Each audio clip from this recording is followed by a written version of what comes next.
জয় শ্রীকৃষ্ণ, জয় শ্রী রাধে। এই লাড্ডু গোপাল কয়েকদিন আগে আমাদের কৃষ্ণকুঞ্জে এসেছিল এই মাতাজির সাথে। শাশুড়ি মায়ের ঠাকুমার গোপালিনী, বৃন্দাবন থেকে অষ্টধাতুর গোপাল।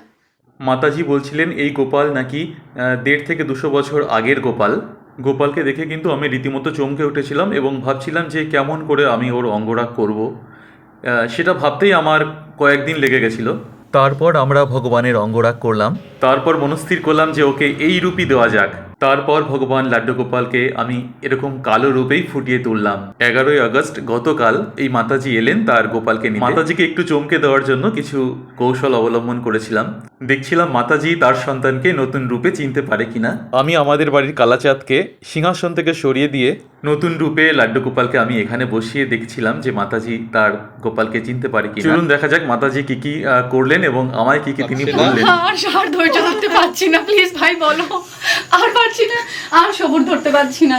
অনেক কষ্ট পেয়েছি 1 মাস ধরে। সে যে কি দেখাচ্ছে। কি হলো বাবা, তুই দেখা দিচ্ছিস না কেন? ওই ভাই বলো না, আর পারছি না। ও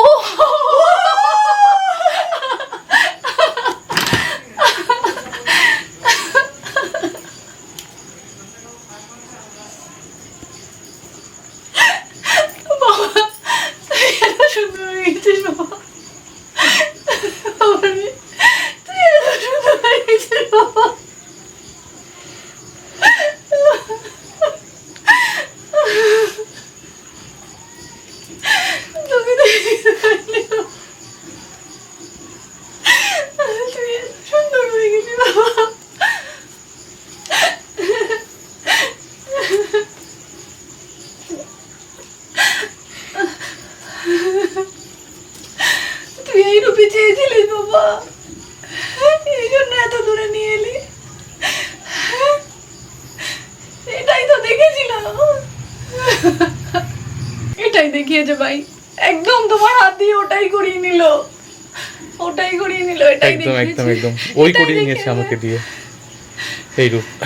আমি এখনো বুঝতে পারছি না এটাই অনেক ধন্যবাদ ভাই, তুমি যে কি করেছো তুমি জানো না। আসবি না বাবা। নাও ও টুপিটা তুই এত সুন্দর হলি সোনা।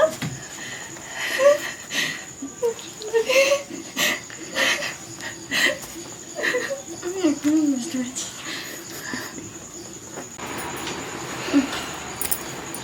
হ্যাঁ, তোমার দাদাকে কেমন লেগেছে বলো? আমি তো এসে প্রথমে বুঝতেই পারিনি যে মানে এটা আমার গোপাল দাদা।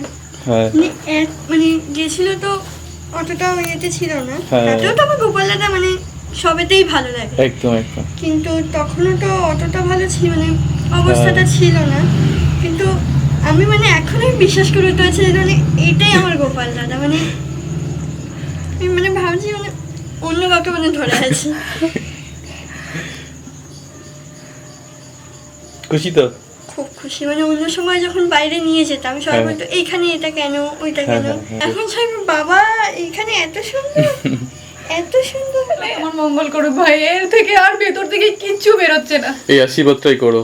আর কিচ্ছু বেরোচ্ছে না। তুমি যে কি করেছো তুমি জানো না। সারা জীবন যেন আমি ওদেরকে এইভাবেই সাজিয়ে তুলতে পারি, একেবারে তুমি শেষ তোমার নিঃশ্বাস হাতে পর্যন্ত। একেবারে স্বয়ং ঠাকুরের বাস, তুমি জানো না। তুমি তোমাদের কি করেছো, মতো এত ভক্তদের আশীর্বাদই আমার লাগবে দিদি। আজকে যে এই তুমি জানো না, ও অনেক অবহেলায় অনেক কষ্টে ছিল।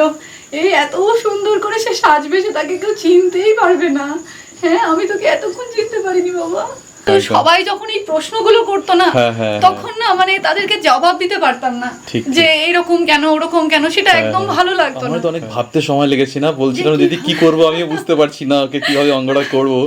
কিন্তু যখন তোমার হাতে ভার সে নিজের হাতে দিয়েছে হ্যাঁ। এবং স্বপ্ন দেখিয়ে সে এই সাজেই সাজবে, আমরা তো ভেবেছিলাম শ্যামা সাজে সাজাবো। নিজের হাত থেকে তোমাদের কাছ থেকে যে এভাবে করে নেবে, মানে সত্যি ভাই ঈশ্বর তোমার মঙ্গল করুক, আর কিছু চাই না। তোমাদের সবার ভালো হোক, খুব ভালো করো। তোমাদের খুব ছিল আনন্দে তোমাদের থাকো। স্কুল আলো করে থাকুক সারাটা জীবন, ওকে খুব ভালোবেসে আগলে রাখবে সারাটা জীবন এভাবেই। ওর কোনো দাদা ভাই নেই, এটা ভাই, আর আরেকজন সোনাই আছে, সে ওর ভাই, এটা দাদা। একদম। ভগবান ভক্তদের মঙ্গল করুক। রাধে রাধে।